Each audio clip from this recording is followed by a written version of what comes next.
Welcome to World Order Watch. We're here to cut through the noise and really understand the big power plays shaping, well, everything around us. And today we're diving deep into India's role, which seems more central, more pivotal than ever, especially with all these international tensions flaring up. Absolutely. We've sifted through a whole stack of sources, articles, research, expert takes to really unpack this.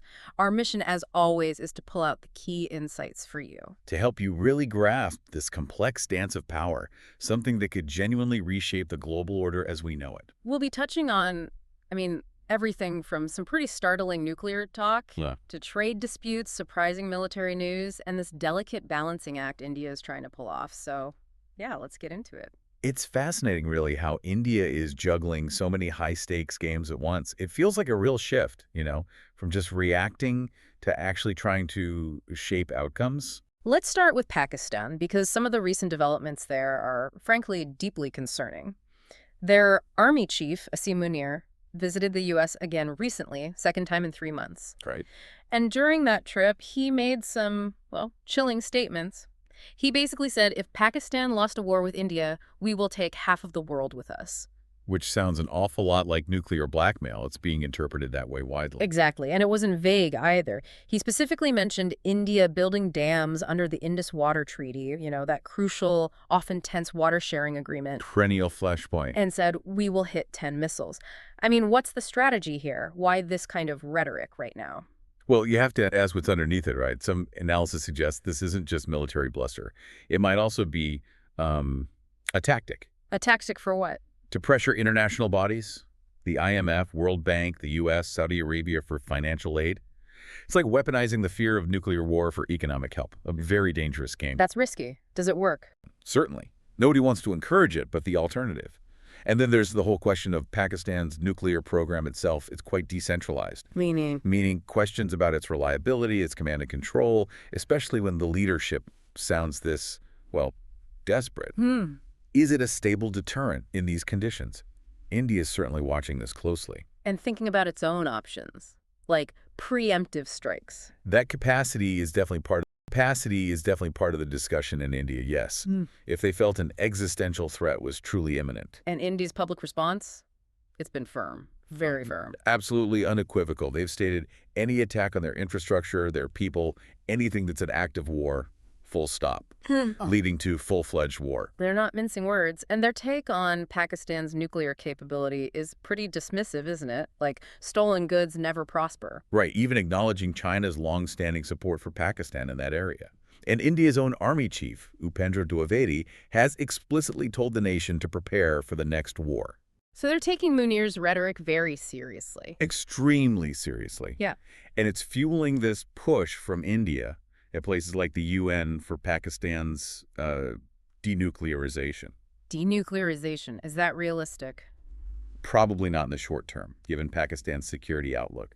But it's a powerful diplomatic statement. India is framing it as Pakistan being irresponsible, lacking the greater responsibility that should come with nuclear weapons. And this definitely raises that old question for India, doesn't it? About their own no first-use policy. Yeah. Can they stick to that if their neighbor is making these kinds of threats? It certainly puts it under strain, a major strategic dilemma. Now, you mentioned Pakistan's internal situation. It feels like Munir's aggressive talk abroad is linked to what's happening at home. Very much so. He seems to be really consolidating power, sidelining the traditional political figures, the Sharifs, the Bhuttos. And wasn't there something about Donald Trump essentially treating Munir as the head of state? Reportedly, yes, which is quite telling about how power is perceived there now. It reminds some observers of Ayub Khan's military takeover back in 1958. History repeating itself. Potentially. But you've also got the Imran Khan factor. He's still incredibly popular, even from jail. There are large protests. He has international backers. That's a direct challenge to Munir's authority. The internal pressure cooker. Exactly. Add to that the growing unrest in Balochistan and Khyber Pakhtunkhwa. These are serious internal security challenges. And external powers are watching this. Oh, yes. China, the U.S., they want stability before they invest more. So all this internal turmoil, the economic desperation, it makes that kind of external aggressive posturing, even the nuclear threats, seem like a lever they feel they have to pull. Okay, so India is drawing a hard line against that whole complex mess. But then, shifting gears, look at the U.S. relationship. It's just as complicated, isn't it? Absolutely. A real labyrinth. You've got the U.S. slapping these huge tariffs on Indian goods, 50%. 50%. Wow, that's the highest rate for any U.S. trading partner, right? Effective August 27th. Correct. And the stated reason is India continuing to buy Russian oil despite U.S. sanctions. And the Indian reaction. I saw Union Minister Nitin Gadkari was quite outspoken. He was. Called it economic dadagiri, basically. Economic bullying by the big powers. And he urged India to ramp up exports, boost its tech base to fight back. It's not just Gadkari either. PM Modi pushed back hard against Trump, calling India's economy dead. Right. Modi highlighted India's jump from 10th to 5th largest economy, aiming for the top 3. And the defense minister, Rajnath Singh, also had some pointed words, didn't he? Yeah, without naming Trump, he criticized people who think they are everyone's boss and can't handle India's rise. So the rhetoric is sharp. But these tariffs have real teeth. We're talking a potential hit to GDP growth, maybe 0.2 to 0.5 percentage points. Billions in lost engineering exports. It affects that $87 billion export market to the U.S. India officially called them unfair, unjustified, and unreasonable. And Modi made that personal pledge, didn't he? To protect farmers, fisherfolk, livestock rearers, even if it costs the government politically or financially. That's a powerful statement of priorities. Sovereignty and domestic welfare over bending to external pressure. Trade talks are set for August 25th, so we'll see. We will. But adding another layer here is what we're hearing from China and Russia. What are they saying? Well, some of their analysts, people like Andrew Krupko, are suggesting the U.S. containment strategy isn't really aimed at China anymore. They think China's too far along for that. So who is it aimed at? India. They argue the U.S. wants to keep India as a middle power, maybe a $6–7 trillion economy, not let it become a true global superpower, say over $10 trillion. Why? To keep India dependent, to ensure Washington can still influence its foreign policy choices. They draw parallels to how Japan was contained economically back in the 80s after the Plaza Accord. Making their exports expensive, asset bubbles, that whole story. Exactly. It's a provocative argument. You even had former Pakistani PM Imran Khan praising India's independent stance on Russian oil, highlighting exactly the kind of independence the U.S. might want to curb, according to this view. Okay, that's a pretty bold claim from Moscow and Beijing. I mean, you could argue it serves their interests to paint the U.S. that way, right? To try and pull India closer. Of course, you have to consider the source.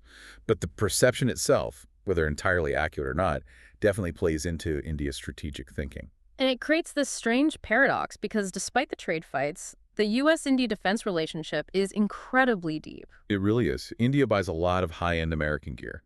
C-17, C-130s, Predator drones, Apaches, Chinooks, Seahawks, P-8Is, Harpoons, M777 howitzers.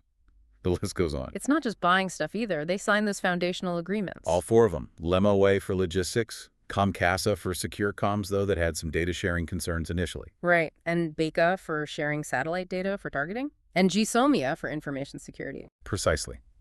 These agreements signal deep military interoperability.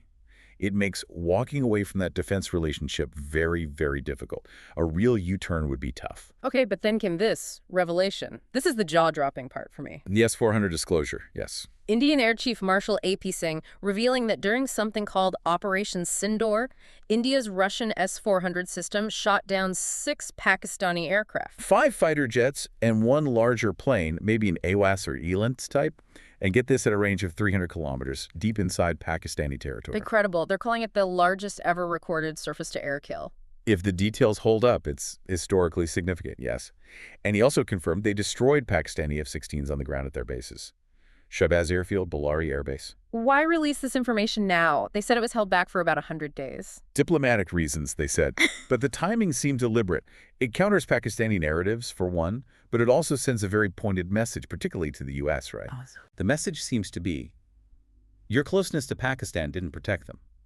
And our independent capabilities, including Russian systems, are highly effective, especially relevant with Trump talking frequently about India-Pakistan tensions. Wow. That is a power move, using operational details as strategic communication. It really underscores India's growing confidence and its willingness to assert its capabilities, regardless of traditional alignments. And it also highlights their continued reliance on Russia for those S-400s, doesn't it? Only 3 out of 5 squadrons delivered because of the Ukraine war. Correct. But at the same time, India's own defense industry is booming. Production hit a record 1.5 lakh crore. That's a 90% jump since 2019-20. They're exporting arms now too, right? 85 countries, BrahMos missiles included? Yes, becoming a significant exporter, though ironically still the world's second largest importer of arms, even if that share is slowly decreasing. A complex picture. So all this brings us to India playing this role, asserting its strategic autonomy on a very messy global stage. Exactly. Look at the upcoming Trump-Putin summit in Alaska, aimed at sorting out Ukraine. Scheduled for August 15th, 2025. India has openly welcomed it. Modi's long-standing line has been, this is not an era of war. And Trump, despite hitting India with tariffs, has kind of acknowledged India's role in making the summit happen. Indirectly, yes. He acknowledged India's impact, which is significant given the stakes. The stakes are huge. Putin wants parts of eastern Ukraine. Trump's reportedly pushing Zelensky on territory swapping. It's incredibly delicate. And if the summit fails, we could see more escalation, maybe even more U.S. tariffs on India and China. India's right in the thick of it. And while facilitating that, India is also visibly warming up ties with Russia and China. Significantly. Modi's call with Putin, Putin planning a visit to India, Modi planning one to China, it's a noticeable uptick in engagement. And there's talk now of a new RIIC grouping, Russia, India, China. Yes, potentially forming a kind of new quad, maybe? As a counterweight to the U.S., perhaps? Leading to maybe new trade deals, more talk of de-dollarization, that BRICS currency idea. All of that is potentially on the table. It looks like India might be playing a very clever game here, using the existing quad with the U.S., Japan, Australia to balance China. And exploring this new RIC formation to balance the U.S. It certainly looks that way. There's a growing feeling, you hear it expressed sometimes, that the rupee, India's economic self-interest, should guide policy more than old geopolitical alignments. So after a period of perhaps wait and watch, India is now actively engaging with Russia and China, partly in response to what it sees as U.S. pressure or aggression. That seems to be the trajectory. It's a clear assertion of strategic autonomy. India is showing it will prioritize its national interests, like protecting its farmers from tariff impacts, even if it means missing out on some trade benefits or facing criticism. Willing to take short-term economic hits for long-term goals. For long-term policy stability and sovereignty, yes, that's the message. Plus, there's this urgent push to diversify exports, grow the domestic market. India is really stepping up, trying to carve out its role as a major influencer in this evolving multipolar world. So, wrapping this deep dive up, what does it all mean for the future world order? It's incredibly complex, isn't it? Absolutely fascinating. You've got India managing these intense nuclear threats from Pakistan while simultaneously pushing back against economic pressure from the U.S. And playing mediator in global conflicts while building new potential alliances.